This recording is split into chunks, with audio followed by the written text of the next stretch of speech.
Merci Anne-Marie, bravo. Eh ben, Bravo, oui, merci, c'est sympa. Il faut réconforter les populations. Et donc maintenant, Maître Christophe, vous voulez qu'on y aille on y va. Donc on va mettre que personne ne voit. Est-ce que vous avez machin ou vous le faites sans les mains? Je ferai sans les mains. Sans les mains, bah c'est génial. Alors, j'avais cru comprendre. Hein vous avez absolument tous les droits. J'avais cru comprendre que vous n'étiez pas très PowerPoint, mais finalement je me révise. Mais j'ai l'ancien, c'est ce que je vous avais dit. Donc non, bon, alors ça va. Et puis. Non, parce que ça, on va être concentré, voilà. On va être comme les coupeurs de sushi. Plus de concentration, ça met plus en challenge, je trouve, et c'est, je pense, plus intéressant. Bah, c'est-à-dire que, voilà, on va essayer de ne pas trop vous interrompre, et particulièrement moi. Moi, ça me... Alors, non, c'est, voilà. Je trouve, personnellement... Vous interrompez tout le temps, alors méfiez-vous, parce qu'ils sont pires que moi. Alors, moi, je trouve beaucoup plus intéressant de m'interrompre, parce que, d'abord, ça challenge plus, c'est plus un échange, et je ne suis pas là pour faire une sorte d'exposé professoral théorique et un peu embêtant. Donc je préfère effectivement qu'il y ait l'interruption, de la contradiction de « je suis pas d'accord » plutôt que la messe. Bon, alors d'accord, donc on y va. Bon, on commence tout de suite, on n'est pas d'accord. Ça, c'est la première chose. La deuxième chose, c'est que je ne suis pas là pour faire une théorisation de la théorie du management. Sinon, ça va ennuyer, et je serai poli, tout le monde. Et donc j'ai également, et pour terminer, une certaine liberté de ton, parce que voilà. Donc je dirais des choses qui ne font pas forcément plaisir, sur lesquelles probablement certaines personnes trouveront que j'exagère peut-être un peu, mais on pourra en discuter. Voilà. Donc, en tout premier lieu, bon, donc les scuds ne seront que virtuels. Ah non, mais scudez, moi j'aime ça. Scudons. Quand on est entre gentlemen, ça ne pose aucun problème. Donc je suis responsable d'unité fonctionnelle, ce qui est un titre extrêmement pompeux et nébuleux, qui veut dire grosso modo que je suis chef de service sans le titre de chef de service, tout en étant chef de service. Voilà, des urgences de l'hôpital Bichat, dans le nord de Paris, porte de Saint-Ouen, au sein d'une institution vénérable et vénérée qui est l'assistance publique hôpitaux de Paris. Alors, vous en avez 2-3 là, attention là. Eh ben... Pierre. Salut Pierre. Tant pis pour moi, tant pis pour moi. Ça ne changera pas grand-chose à ce que je veux dire, tant pis pour moi. Au sein de l'assistance publique hôpitaux de Paris, et donc je suis urgentiste depuis une vingtaine d'années. J'ai exercé initialement à Bicêtre et depuis 2006 je suis à Bichat, où je suis parti avec mon patron et maître de pensée Enrique Casalino. On voit actuellement un peu plus dans les médias que voilà, et depuis 2006 on est parti donc dans une sorte de mission à peine voilée de remonter un service qui était ce qu'on peut qualifier de particulièrement dysfonctionnel. Voilà. Donc ça c'est le management de... Alors moi je vais vous parler surtout d'hôpital public, de mon expérience de l'hôpital public, qui n'est pas bien sûr, qui est extrêmement partiel et extrêmement partial. L'hôpital public, c'est 2-3 choses. Premièrement, une organisation extrêmement pyramidale avec des codes. Et ça, il faut les appréhender, d'autant plus que c'est un hôpital universitaire qui complexifie à l'infini la donne entre des pouvoirs, des interactions, des micro-pouvoirs et des courroies de décision qui sont on ne peut plus nébuleuses, puisque c'est une institution où quand on vous dit oui, c'est probablement non. Quand on vous dit non, c'est probablement non, et encore ce n'est pas certain. Et donc ça, c'est extrêmement compliqué. Alors, Brigitte demande, pardon, est-ce que vous pouvez parler plus fort Ah pardon, excusez-moi, je peux. Alors c'est tout le problème du masque, mais je vais essayer de parler fort aussi. C'est difficile de projeter sa voix quand on a un écran. Hein. Voilà, donc merci Brigitte. Hein. Excusez-moi Brigitte. Donc, le micro y est là. Oui, donc la question c'est d'abord une organisation avec des strates d'influence et de pouvoir, notamment qui est la partie universitaire qui intervient énormément dans le parti hospitalier. Le deuxième problème de ce management, c'est ce qu'on appellerait aujourd'hui le management pas de vague. Aujourd'hui, et c'est mon avis, il y a l'objectif, c'est d'essayer deux choses. Un, d'obtenir un consensus qui ne peut pas exister en management, ou même dans la vie de l'entreprise classique. Et s'il n'y a pas de consensus, on est quand même un peu à l'arrêt, c'est mon avis. Et deuxièmement, s'il y a une décision qui est prise, il y a une sorte de diffusion de l'administratif à l'hôpital qui est comment faire en sorte pour expliquer que c'est pas moi qui ai pris la décision. Et c'est un vrai problème, notamment RH, qui est que, par exemple, lorsque vous demandez à un cadre qui est l'autorité par exemple, d'un membre du personnel paramédical de faire un rapport, si ce rapport n'est pas suivi, alors un rapport, comme quoi je ne parle pas de management rapport, mais pour un fait relativement grave,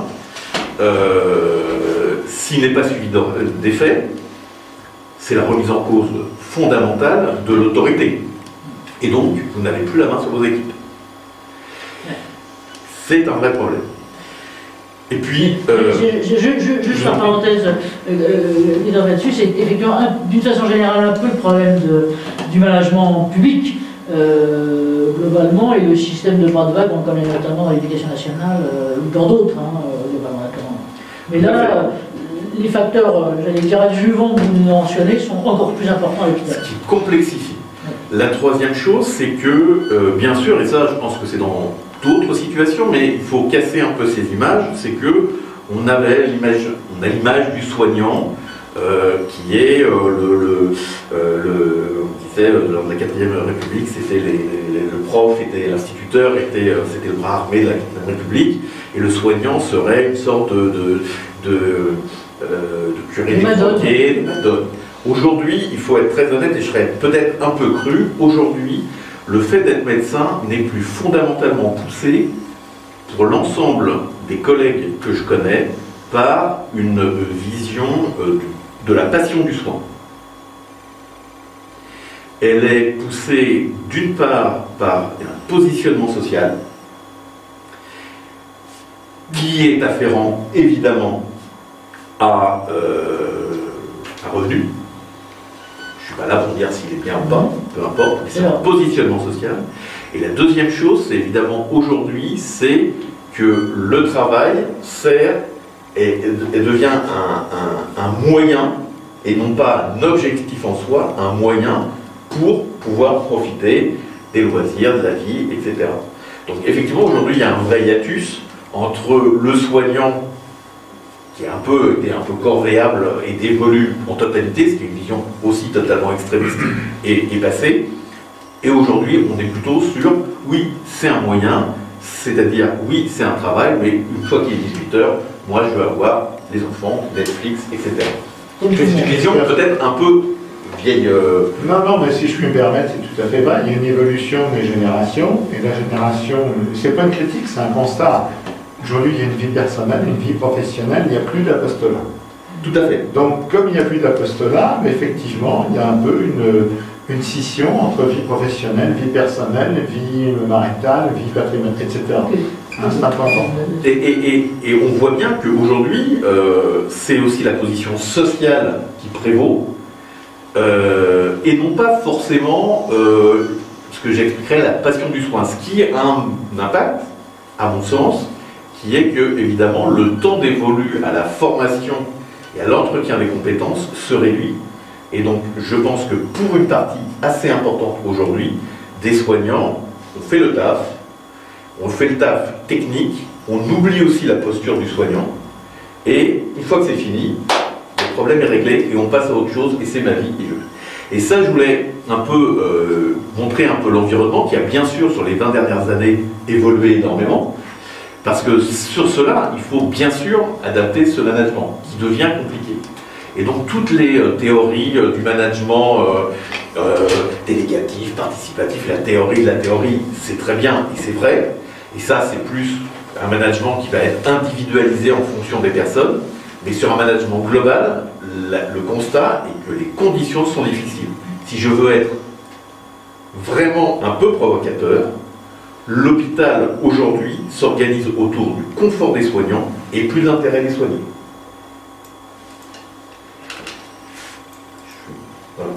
L'objectif, c'est qu'on ait ça fait un écho à ce que on voit, je dirais, globalement un peu ailleurs, et qui est, alors pour des raisons diverses, remis en question, et qui est cette espèce de dictature du bien-être sur lequel il y a les deux, je dirais, il y a les deux trucs. Il y a ceux qui en veulent toujours plus, ceux qui trouvent que c'est moralement pas acceptable et qui sont les plus vieux, et voilà. Et donc c'est une tendance générale de la société. Tout à fait, encore une fois, il y a un juste milieu. Il est vrai qu'il y a 20 ans, quand on disait, par exemple, alors beaucoup dit, mais pourquoi le repos de garde, on peut travailler 36 heures d'affilée? Bon, il faut être très honnête, vous faites 36 heures, à 36e heure de soins, honnêtement, vous ne valez rien en termes de soignants. Ça, il faut être honnête. Mais on est maintenant devenu sur, finalement, j'ai une collègue qui a un petit peu, qui est malade, il va falloir que je mette peut-être les bouchées doubles, mais en fait, finalement, mes conditions de travail sont prioritaires au patient qui est là. Et à mon avis, je pense que c'est un vrai gros problème de l'hôpital public. Moi, j'ai travaillé que dans l'hôpital public, je n'ai pas l'expérience. Et je ne suis pas là pour discuter, pour comparer les mérites, et voilà, je suis attaché à l'hôpital public. Mais il y a un vrai problème qui est un moment, pourquoi on fait? Et ce qui, à mon sens, et en lien direct et introduit directement, le management d'un service d'urgence.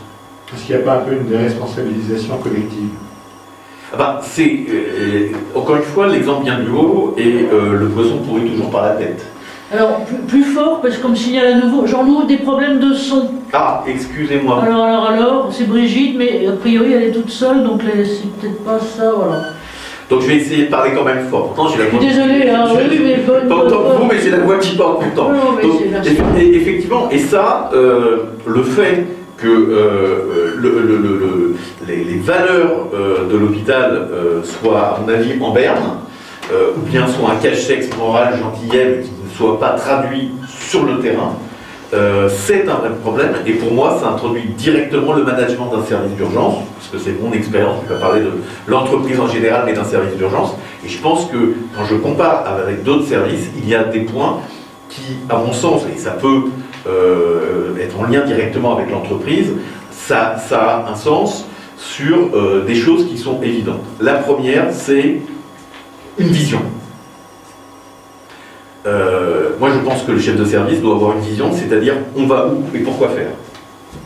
Et très souvent, cette vision, elle doit être transmise, et ce qui est assez simple dans le soin, c'est que la vision, elle ne peut être... Attention, normal que vous n'ayez plus de son, il y a eu un accro, mais ça va revenir. Merci. Est-ce que vous pouvez nous dire si vous entendez Christophe là maintenant? Donc, je ne sais pas si vous m'entendez. Moi je sais pas. Brigitte nous dit parfait. Ah, parfait. Bon, finalement vous donnez des coups de pied dans le matos. D'accord. On n'a pas dit dans les soignants. Hein. Non. Donc la vision, elle passe d'abord par des valeurs. Et les valeurs, elles sont assez simples quand on est à l'hôpital, ce sont des valeurs soignantes.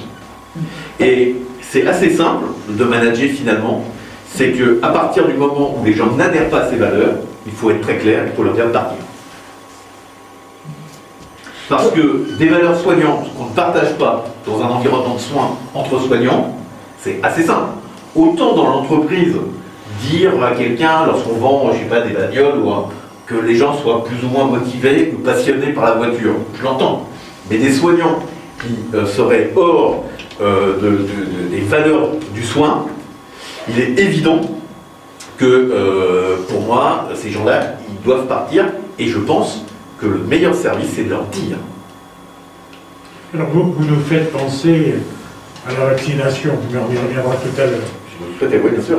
Parce que comment se fait-il qu'on accepte tout à fait d'accord des soignants ne sont pas vaccinés? C'est un peu ce côté bien, comme vous le disiez, ce côté il faut être bien traitant, il faut être compréhensif. Il faut être compréhensif, et tout le but du management, après, c'est son déclinement quotidien et individualisé. Mais globalement, il y a un cadre. Dans le cadre, il faut adapter, mais le cadre, c'est des valeurs soignantes. Et encore une fois, les services d'urgence, c'est formidable parce qu'elles sont le parfait... la culture des services d'urgence, c'est des situations contre-soignantes qui sont considérées comme la norme et dans lequel plus personne ne s'érige. vous attendez 10 heures, vous comprenez, c'est les urgences. Vous dites, mais ça a l'air d'être le bordel, ben, vous comprenez, c'est les urgences. Vous êtes à poil dans un couloir, souillé, personne ne vous a donné un verre d'eau. Oui, mais vous comprenez, on a du travail, c'est les urgences. Et plus personne ne se remet en situation qui est, non, il faut attendre le moins possible, même s'il y a une limite, parce que la médecine, ça prend un certain temps. Et là, il y a l'influence pervers des séries américaines. Son coupé. Ah, le son est coupé. Merdoum. Son coupé. Est-ce que vous nous entendez? Waf waf. C'est toi. Hein, C'est moi qui ai coupé? Comment c'est moi? Ah, je ne sais pas, j'ai rien fait. Eh, c'est de ma faute. Ah, plus de son, dit Frédéric. Ah. Merde. Son coupé, j'ai entendu. Ouais. aussi. Alors. Bon, alors on attend 30 secondes. Le son est coupé. Cliquez sur le microphone pour activer le son. Alors moi, il faut que je le reclique. Là, c'est moi. Alors, ça, c'est bon. Son activé. Ah, Bon. c'est bon. Donc, si vous m'entendez, donc. C'était un test pour savoir si vous dormiez. Ah oui, ah, voilà. Ils entendent quand même. Parce que... Ils entendent. Mais donc l'idée, c'est par exemple de ne pas accepter des choses qui ne sont pas acceptables. Oui, la durée aux urgences, il y a un certain temps parce qu'on est en interface, que c'est compliqué la médecine et qu'il y a un impact, par exemple, des séries américaines où en 3 quarts d'heure, vous avez fait l'analyse ADN, la transplantation, le traitement, le contre-traitement, l'antidote du traitement, et ça n'existe pas, ça, c'est pas dans la vraie vie. Néanmoins, il y a, on ne peut pas, par exemple, accepter que les services d'urgence, les patients. Donc c'est vrai que quand on est arrivé à Bichat, où on a voulu remettre des valeurs simples, la première chose, c'est lorsque vous m'aviez fait l'amabilité de m'inviter sur la violence aux urgences, où le prérequis c'est que non, les services d'urgence, c'est pas une violence exogène, c'est une violence endogène, c'est-à-dire créée par les conditions d'attente et de prise en charge aux urgences qui créent la violence dans les 2 tiers ou les 3 quarts des cas. Et bien, il faut considérer que des choses qui sont normales, culturelles des services d'urgence ne sont pas acceptables. Et lorsqu'on arrive et qu'on a dit au départ, il n'y aura plus de patients allongés sur un brancard dans un couloir, c'est une valeur soignante. Et celui qui n'y adhère pas, moi je suis désolé, là la discussion elle est rompue. Il n'y a pas de management possible, il n'y a pas de négociation possible, il y a un cadre, et je pense aussi que les équipes veulent un cadre directif, ils veulent qu'il y ait un pilote dans l'avion, et pas que ce soit l'auberge espagnole. Et je pense qu'aujourd'hui, il y a une recherche également quand même, alors peut-être qu'elle est liée aussi à une certaine forme d'immaturité des soignants, ça c'est un autre débat, mais il faut donner un cap, donner des valeurs, et bien évidemment, ça c'est un autre débat, être exemplaire, ce qui pose aussi le problème du confort du manager et de la pérennité du manager. J'ai 50 ans, je sens poindre en moi la limite qui sera à un moment qu'on n'est plus aussi bon parce qu'il y a quand même une exigence de disponibilité physique, mentale et même de vision. Sauf que derrière, ça c'est un autre débat, peu de gens ont envie de payer le prix.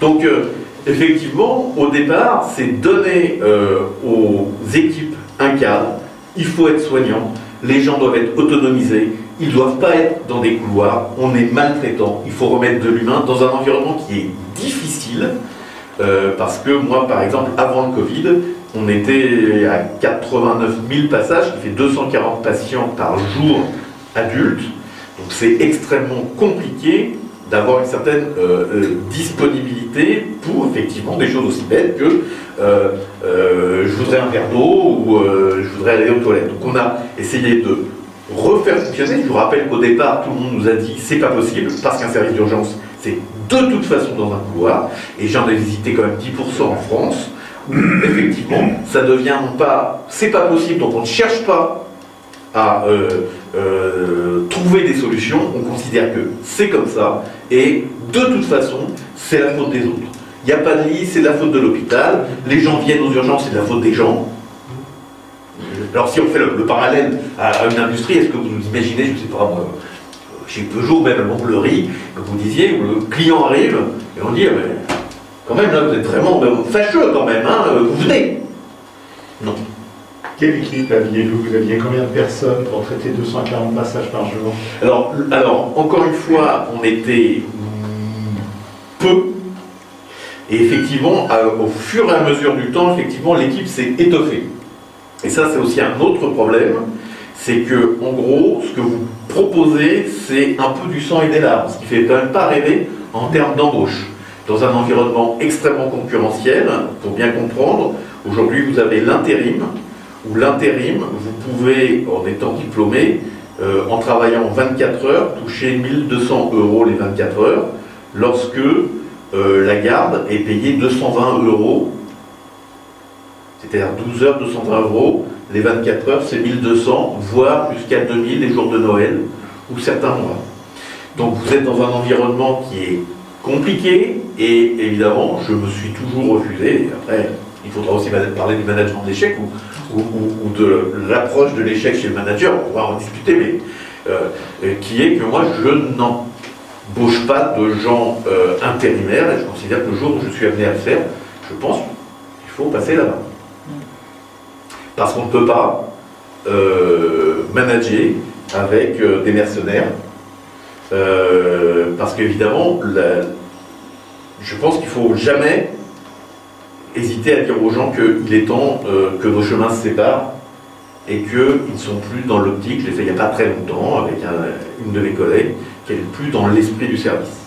Même si j'aurais peut-être la contrepartie, c'est que les gens vont travailler plus parce qu'il y aura un poste de moins.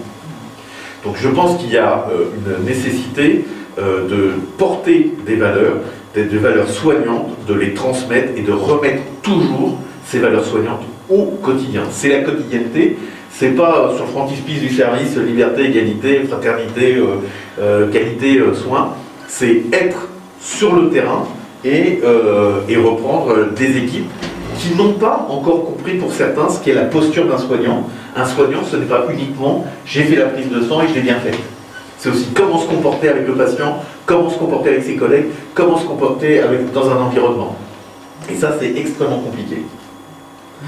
Donc voilà, pour le management d'un service, c'est d'abord, je pense, la première chose, c'est porter des valeurs, et des valeurs de soins sur lesquelles tout le monde se doit d'adhérer, et elle doit être permanente. La deuxième chose, bien sûr, c'est de donner les solutions et les clés, et donc d'être innovant. C'est-à-dire se remettre en cause aussi. Et dire, ben voilà, on va réfléchir aux organisations, introduire, c'est-à-dire il n'y a aucune question qui fâche.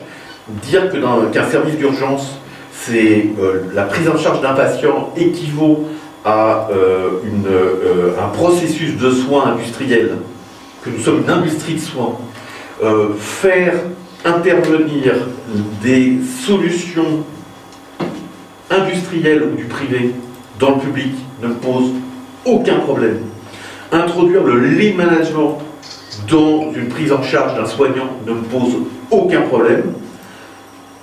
Et je trouve qu'avoir des pudeurs de jeunes filles sur dire comment lean management c'est Toyota, comment le soin c'est tout à fait différent, je suis désolé, il faut reprendre la prise en charge des patients, être innovant, réduire les intervenants, réduire les délais de prise en charge, dire que les gens ne peuvent pas attendre longtemps, qu'un bon patient c'est un patient qui est sorti, et donc, encore une fois, moi je connais par exemple beaucoup de services où les box sont pleins.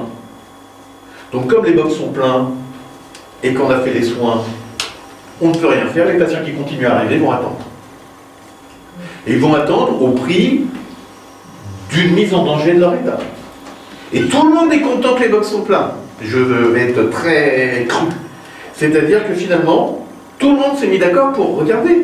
On ne peut rien faire. Mais ils sont pleins de quoi? De patients qui peuvent sortir s'ils ont eu des soins. Pour au moins 60, 70, 80% d'entre eux. C'est les autonomiser, c'est les asseoir, c'est réintroduire bien sûr de la médecine, mais c'est réintroduire aussi du soin. Et je suis désolé, même si ce n'est pas universitaire, dire qu'un patient qui reste 10 heures aux urgences, reste 10 heures, ne me pose pas de problème si c'est vraiment pour des histoires d'obtention, d'examen, etc. Mais rester 10 heures sans avoir un verre d'eau, sans avoir à manger, moi je suis désolé, je pense que c'est un échec. Et il faut l'accepter comme tel. J'en profite juste pour regardez, l'une des questions là, qui est posée, quel est le lien avec la procédurisation des activités? Est-ce que c'est pas ça qui aurait, et donc ce n'est pas formellement prévu dans les initiatives possibles, donc c'est la question de Frédéric, ne pensez-vous pas que la procédurisation des activités a poussé à accepter ce qui n'est pas formellement prévu dans les initiatives possibles et dans les procédures? Donc voilà, ça c'est un peu la question que vous évoquez là, peut-être on peut répondre à Frédéric qui la pose de façon un peu provocatrice systématiquement. Alors, je pense qu'il faut procédurer, parce que quand c'est procéduré, c'est écrit, quand c'est écrit, c'est opposable, et c'est encore plus simple lorsque on s'entend très très bien avec notamment la direction des soins infirmiers, qui valide tous les dossiers. Ce qui m'a permis, moi, d'intervenir de déléguer des compétences hors du Code de santé publique. Je vais vous donner un exemple très simple pour donner un peu de... Faut le faire pour les nuls, hein. Non, mais un truc qui va vous paraître d'une bêtise totale. Voilà. Vous êtes le dimanche, vous faites du bricolage. Vous tapez sur les doigts et vous dites « Mince, j'ai très mal, je suis cassé la main ». Encore une fois, 22 millions de personnes consultent aux urgences par an. Pourquoi? Parce que, évidemment, la possibilité de soins primaires, elle n'est pas là. Trouvez votre médecin généraliste le dimanche, c'est pas possible. Donc vous allez, où est-ce qu'on peut faire une radio? Aux urgences. Dans l'immense majorité, ça change, c'est en train de changer, mais dans l'immense majorité des cas, vous allez donc passer par un enregistrement administratif, vous allez passer par une infirmière de tri qui va dire « Elle n'est pas belle votre main, peut-être que c'est cassé ». Ça tombe bien parce que ça tombe bien, parce que vous êtes venu pour passer une radio parce que vous saviez, parce que c'est vous qui avez mal. Dans la plupart des cas, il y a encore beaucoup de services d'urgence qui ne donnent pas d'antalgique, parce qu'ils n'ont pas le droit, parce qu'il n'y a pas une procédure, il n'y a pas un protocole. Donc vous avez mal. Puis, vous allez attendre un médecin. 30 minutes, 1 heure, 2 heures en fonction de l'activité. Puis, il va vous voir, il va vous dire « Ah, elle n'est pas belle votre main, c'est super, vous étiez déjà au courant, il va falloir faire une radio. Ça tombe très bien, vous étiez venu pour ça. Et vous partez à la radio, vous attendez la radio, puis vous revenez, vous allez attendre la disponibilité du médecin. » Dans le meilleur des cas, c'est le même médecin, dans le pire des cas, c'est un autre médecin parce que c'est le changement de la garde, etc., qui va vous voir, qui va vous dire c'est cassé, c'est pas cassé, les soins, vous sortez. D'accord? Ça, c'est le truc classique. Depuis 10 ans, et Dieu sait que j'ai même une juriste qui m'a dit que c'était illégal, et je lui ai dit que c'était pas très grave, parce que j'assumais l'illégalité des propos. Après une procédure, c'est la question de la procédure, après la formation des équipes, qui demandent d'augmenter leurs compétences, eh bien, vous dites « ma main n'est pas belle », vous enregistrez, parce que sans étiquette, on ne peut pas être soigné, à l'hôpital, vous passez à l'infirmière, l'infirmière vous donne un traitement antalgique, 2 vous envoie à la radio, parce que c'est elle qui fait le bon radio. Résultat des courses, à 0 francs, 0 balles, vous gagnez 1 heure ou 2, puisque vous allez voir qu'une seule fois le médecin, avec votre radio, et au final, sans moyens supplémentaires, mais en élaguant le processus de soins, dans le cadre d'un protocole pour assurer le problème médico-légal, bien évidemment, vous changez la prise en charge, et les gens se disent, bah, j'ai attendu moins, ils sont plutôt pros, c'est plutôt bien. Je ne dis pas non plus que tous ceux qui viennent à Bichat partent en envoyant des fleurs en disant que tout est génial, il ne faut pas exagérer non plus. Mais encore une fois, l'objectif, c'est d'essayer de changer les habitudes, les mentalités, les habitudes énormes. Je rappelle quand même que chaque fois que vous allez aux urgences, vous voyez un urgentiste à la télé, il a un paquet de Kleenex pour expliquer que c'est vachement dur, et c'est vrai que c'est dur, et que personne ne l'aime. Il faut accepter aussi que depuis 20 ans, il y a eu des sommes colossales qui ont été mises dans les services d'urgence, et objectivement, je ne suis pas certain que le retour sur investissement soit à la hauteur. Quelque chose que vous n'avez pas souligné, minoration de la douleur pour les soigner. Avec l'antalgique vient dessus. Bah, encore une fois, vous êtes je maintiens que 90% des gens qui viennent aux urgences sont des gens normaux. D'accord? Quand vous êtes chez vous, vous avez mal, vous ouvrez votre pharmacie, vous prenez ce que vous voulez. Là, vous allez dans un hôpital, vous voyez des soignants, et un soignant qui vous dit « Je ne peux pas vous donner, vous comprenez, il faut attendre le médecin. » Bah, si vous êtes gentil, vous êtes moins gentil. Si vous avez très très mal, vous êtes encore moins gentil. Est-ce que vous êtes quelqu'un qui est complètement un sociopathe? Je ne le crois pas. Mais bien évidemment, quand vous refusez un traitement antalgique, alors que vous êtes dans un milieu de soins, bah, il est certain que ça va créer des tensions, de la violence, de l'insécurité. C'est évident. Et ça, ce n'est pas le fait de la personne qui vient, c'est le fait de l'organisation. Donc ce management, elle doit être innovant, elle doit former, elle doit accompagner les soignants qui sont, à partir du moment où ils adhèrent aux valeurs soignantes, totalement en adéquation avec la démarche. Je vous interromps juste 30 secondes pour, en écho par rapport à nos activités, notamment les services de santé au travail. Je pense qu'un certain nombre de médecins qui sont là, Christine n'est pas là, mais elle a un de ses acolytes et alter ego qui est à côté. C'est bien aussi le rôle possible de l'infirmier là-dedans. Alors qui vient d'être, là c'est une énorme avancée réglementaire et législative, actée justement dans la future loi qui risque d'être d'ailleurs désuète 6 mois après, enfin ça c'est autre chose, mais effectivement, il y a exactement le même type de débat sur les rôles mutuels, et donc il y a effectivement le médecin, mais il y a les infirmiers, qu'est-ce qu'on peut faire. Alors, il y en a exactement ce même type de débat. On peut en parler 3 minutes. Ouais. L'évolution des infirmiers, elle doit être naturelle.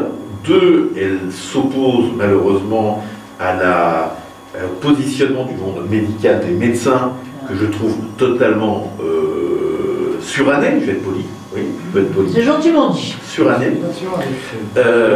C'est-à-dire que, je vais vous donner juste un exemple. Quelle est ma valeur ajoutée en tant que médecin sur un patient qui présente une cystite? Quelle est ma valeur ajoutée en tant que médecin d'un patient qui se présenterait pour une angine?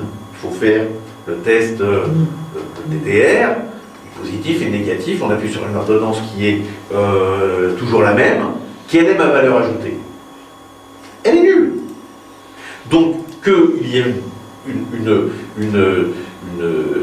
un transfert de compétences à l'infirmier ne me pose aucun problème. Le souci, c'est que, évidemment, pour que tout le monde soit content, c'est mon avis personnel et je le partage, on a créé une usine à gaz où on veut absolument que l'infirmière ait un master 2 pour avoir des compétences qui sont microscopiquement, mais on donne l'impression d'avancer tout en restant debout. Je suis un peu trash, mais écoutez, on est là entre amis, donc on est là aussi, si c'est pour avoir des discussions convenues, je pense que ça intéresse personne. Et je trouve que vouloir absolument faire 2 ans pour 120 € supplémentaires, à mon avis, avec une année de tronc commun, où j'ai pas très bien compris quelle était l'utilité, moi, effectivement, je voulais qu'il y ait un diplôme d'infirmière des urgences, comme il y a des IBOD, des IAD. Alors après, il y a des problèmes d'argent qu'on peut comprendre. Moi, ça ne me pose absolument pas de problème de travailler avec des collègues ultra compétents. Je préfère ça que de travailler avec des gens ultra incompétents. Ça me paraît évident. Et donc, si les infirmiers veulent faire une démarche individuelle, payer 120 € sur 2 ans, où ils seraient hyper compétents dans des structures, dans des plats, dans des approches qui améliorent la prise en charge des patients, pourquoi j'aurais le sentiment qu'on est en train de me voler mon métier? Je trouve ça...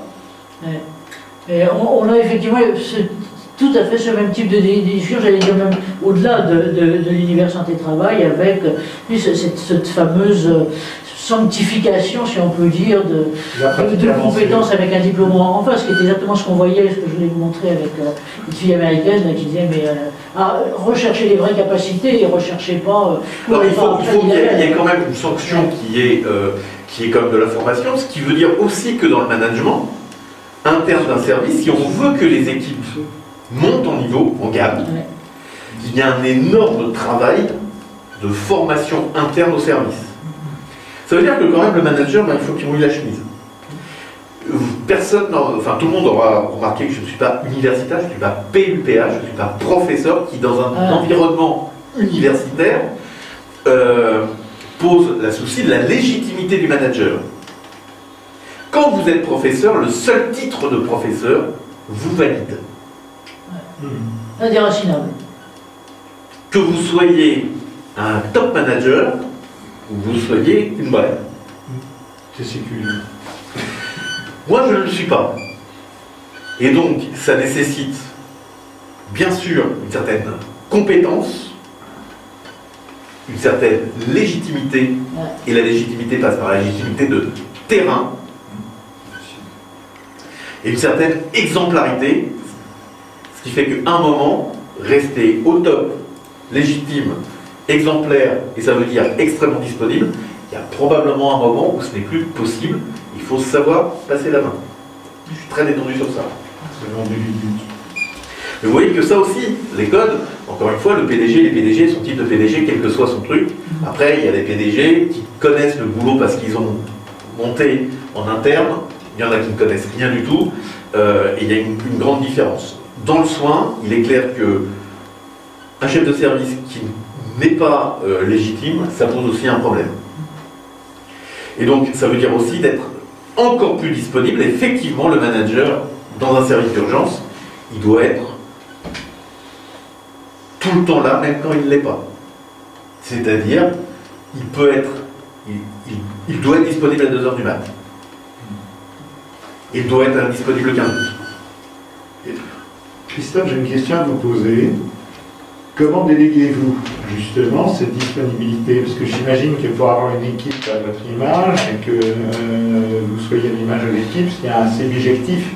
Comment vous déléguez? Est-ce que vous avez des adjoints justement que vous promouvez, dont vous assurez la promotion pour assurer un peu ce rôle auprès de vous? Et je rajoute une question après qui est celle de Michel, là, qui est dit, mais justement dans cette perspective-là, comment s'effectue l'évaluation des collaborateurs? Sur quels éléments, sur quels critères, avec, c'est la même chose. Donc, c'est deux questions un peu jointes, et les conséquences en termes de reconnaissance, positive ou négative. Voilà. Alors, je pense que le management des équipes, d'abord, c'est un management au cordeau, c'est vraiment de la dentelle, c'est-à-dire que c'est vraiment de l'individuel. Encore une fois, on est dans un environnement contraint, donc dire que tout relève du choix et de la passion est faux. De temps en temps, nécessité fait force de loi, parce qu'à un moment, il faut remplir le planning. Il y a des limites, évidemment, mais encore une fois, il y a des gens qui seront très bons dans le soin, qui n'auront absolument aucune envie de faire du management ou de l'encadrement, et dans ce cas-là, je ne pense pas qu'il faut forcer. Il y en a qui veulent bien faire de l'enseignement, il y en a qui ne veulent pas faire de recherche, voilà, et donc l'objectif, c'est un deal individuel. Ça, c'est... Donc, on connaît les limites et les contraintes. La deuxième chose, c'est qu'il faut que le manager, il accepte aussi de déléguer. Et ça, il faut être très honnête. C'est compliqué. Donc il faut déjà que le manager se manage lui-même. Parce qu'il pense toujours que de toute façon, il fait toujours mieux que l'autre. Et donc il faut aussi trouver des gens qui ne soient pas, dont le style est différent. La vision est différente. Je pense que moi, je fonctionne beaucoup sur la loyauté, et c'est important aussi. Et je pense qu'il faut développer progressivement les transferts de compétences, qui va faire le planning, qui va s'occuper du staff, qui va s'occuper, mais tout en fixant évidemment les conditions, les limites, et en évaluant. Donc oui, c'est absolument nécessaire de déléguer, et je pense que plus on entend l'âge, je commence à être un peu, voilà, plus c'est plus simple, parce qu'on n'a pas forcément la volonté, et il ne faut pas, de vouloir absolument tout contrôler. Je pense que c'est une erreur. Il y en a qui ne contrôlent rien. Il y en a qui veulent tout contrôler. À un moment, il faut déléguer. Et le choix, il se fait avec le temps. Avec des déconvenus, hein, il faut être honnête. Et de l'accompagnement. Un service hospitalier est aussi très... très hiérarchisé, il y a des statuts, le praticien hospitalier contractuel, le praticien attaché. Il faut guider individuellement chacun pour qu'il change de caste. Et le côté de dire que l'attaché a la même responsabilité que le praticien hospitalier, c'est à mon avis une antienne sur laquelle je suis largement revenu. Le praticien hospitalier a passé un concours, il a une légitimité de management d'équipe. Mais ça veut dire aussi que je ne suis pas tous les jours sur le flux, la preuve c'est que je suis avec vous. Donc voilà, j'y serai demain. Et ça veut dire qu'il faut aussi responsabiliser les gens. C'est-à-dire que dans l'organisation du service, il y a un management du jour, un management de terrain. Et ce management de terrain, il est sur deux pieds. Il y a le management médical et le management paramédical, c'est-à-dire qu'il y a un cadre. Et je m'évertue depuis des années à demander au cadre d'être sur le terrain avec les équipes. J'ai beaucoup de mal à faire le deuil de la surveillance générale. Je vous le dis, pourtant, La surveillance générale connaissait ses équipes, connaissait tous les patients, connaissait tous les processus, connaissait tout. Alors probablement elle était moins compétente sur, comment dire, sur l'ONDAM, sur des choses probablement très intéressantes, mais à mon avis absolument ésotériques en termes de management. Et c'est une des grosses critiques que je fais frontalement, par exemple, à des formations de cadres, d'écoles de cadres, où on leur dit qu'il faut faire le deuil de sa mission soignante, ça a été dit. Je trouve ça, c'est un non-sens absolu. Dans ce cas-là, on peut prendre un cadre d'Orange ou de Peugeot, hein, pour faire cadre aux urgences, voilà, ça me paraît quand même un peu compliqué.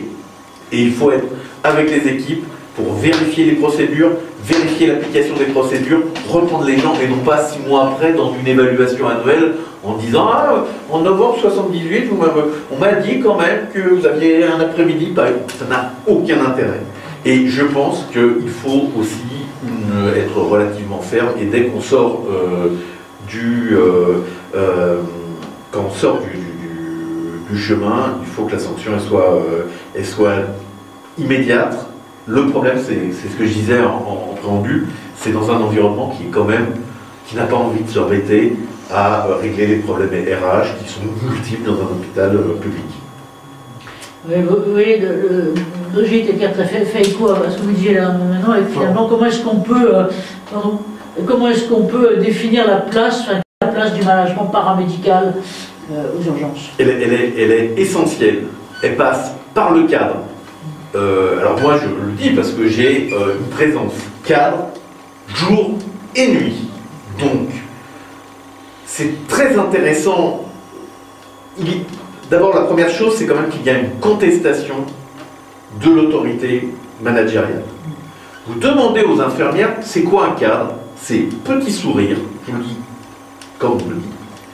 C'est petit sourire, elle est dans son bureau et elle fait des plannings. À partir du moment où vous avez l'image de votre autorité directe, comme cela, il ne faut pas quand même s'attendre à ce que sur le terrain, ça soit extrêmement puissant, et enthousiaste et dynamique. Donc oui, il faut demander au cadre que c'est bien gentil, mais à un moment, il faut sortir de son bureau, il faut être avec les équipes, il faut, pardonnez-moi, éponger les soucis, et voilà, partager les valeurs. Et ça aussi, ça veut dire qu'il faut que le cadre sup ou le chef de service puisse aussi manager. Alors même s'il y a 2 colonnes différentes de management, il faut que ces valeurs, elles infusent aussi dans l'équipe d'encadrement, tout en sachant qu'un service d'urgence, c'est les écuries d'OGEAS, c'est jamais nettoyé, c'est la journée s'est bien passée, mais demain on repart à zéro, dans des contraintes énormes. Oui, les lits d'hospitalisation, oui, les plateaux médico-techniques, oui, l'abandon de certaines valeurs ou de pans entiers de valeurs soignantes dans un hôpital. Je vous donne des exemples simples. La nuit, vous ne pouvez plus transfuser dans un établissement, dans les services. Parce qu'on a considéré que le Code de santé publique qui disait que la transfusion doit se faire avec un médecin dans l'établissement est devenu doit se faire avec un médecin dans le service. Et donc en France, aujourd'hui, dans les services d'hospitalisation, on ne transfuse pas la nuit et on préfère, parce qu'il n'y a évidemment pas de médecin, alors qu'on a complètement parasité, enfin dévoyé les termes du Code de santé publique. Donc où est-ce qu'on transfuse?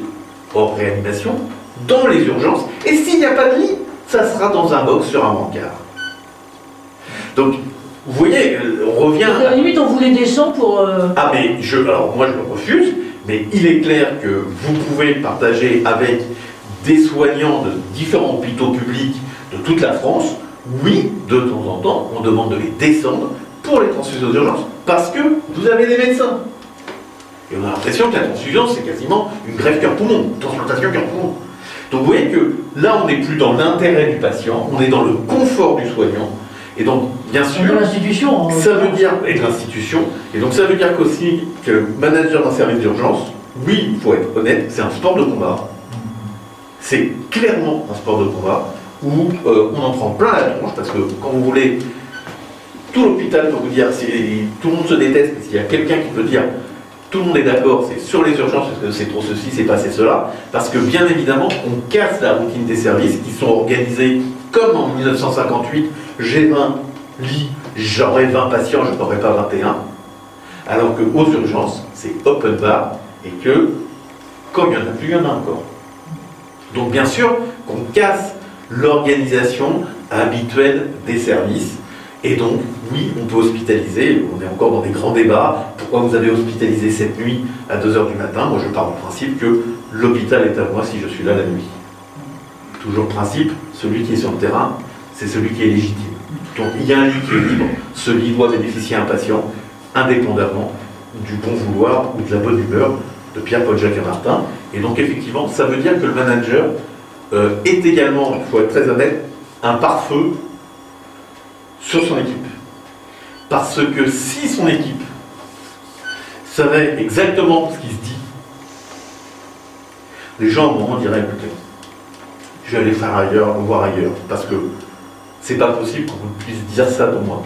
Et donc, effectivement, c'est un sport de combat qui, mentalement, il faut être assez détendu, frais, et voilà, où on peut se retrouver en réunion plénière et se prendre un tour de rôle, notamment pendant la période estivale, pendant la période de Noël, parce que là où c'est très tendu, et de refuser, quand on refuse que les patients soient hospitalisés au sein des urgences, ben effectivement, l'ambiance est extrêmement chaude, un peu délétère, et elle pourrait même s'apparenter à du harcèlement à partir du moment où, dans une réunion avec chaque représentant de service, tous les représentants de service vous balancent, je reprends votre expression, individuellement un scud.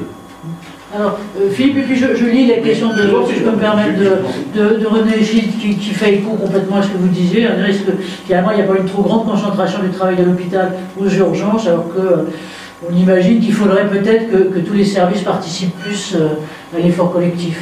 L'effort collectif, encore une fois, les services ont. Enfin, il ne faut pas non plus être trop centré et être totalement détaché de la réalité des autres services aussi. Les autres services ont des implications maintenant nouvelles, des DMS, des IP, des choses comme cela. Donc il ne faut pas croire qu'on est le centre du monde. Mais aujourd'hui, on est bien d'accord qu'il faut aussi que les services se remettent en cause des services classiques en termes de management, en termes de fonctionnement. Il y en a qui le font, il y en a qui l'ont fait, il y en a qui sont innovants. On voit bien toute la bascule ambulatoire, et il est clair que les technologies aujourd'hui permettent de prendre en charge plus vite, parce que finalement l'hôpital est assez délétère pour les patients, tout le monde le reconnaîtra.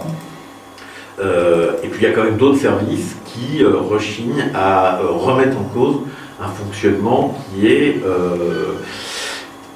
dépassé, clairement dépassé. Justement, pour rebondir sur ce que disait M. Schinde, vous êtes obligé d'avoir l'enthousiasme de votre équipe, de leur communiquer, d'être avec eux, de les protéger, ce que vous évoquiez, parce que vous êtes pris un peu entre deux feux, le feu du mandarinat, donc de l'organisation classique de l'hôpital, et puis parfois, malgré tout, le feu des organisations syndicales. Ils ne sont pas toutes très gentilles, y compris dans le milieu soignant. Comment ça fonctionne? Moi, j'ai jamais eu vraiment beaucoup de problèmes, parce que je considère pareil que mon discours il est assez monolithique, puisque les organisations syndicales, mon discours il est soignant. On dit quoi? Mon discours est toujours soignant. Donc pareil, si on commence à m'opposer des arguments qui sont pour moi contre soignants, mais encore une fois, il est clair que les organisations... Je vais vous dire,